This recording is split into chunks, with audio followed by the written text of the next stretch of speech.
আজকের উপস্থাপনা পৃথিবী মুদ্রা। পৃথিবী মুদ্রা অগ্নিতত্ত্ব এবং পৃথিবী তত্ত্ব দুটোকে এক জায়গায় করলে পৃথিবী মুদ্রার সৃষ্টি হয়।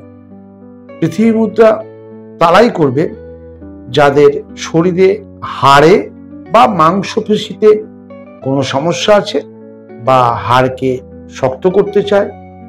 জয়েন্ট পেনের রোগীরা করতে পারে, কিন্তু এটা সবচেয়ে বেশি উপকারী হচ্ছে অস্টিওপোরোসিস টাইপের যাদের রোগী এবং যাদের মাসেল লস হচ্ছে তাদের জন্য, এবং শরীরে ভিটামিনের ঘাটতি, খাচ্ছি দাচ্ছি তো ভিটামিনের ঘাটতি মিটছে না, তাদের জন্য এটা প্রচণ্ড উপকারী।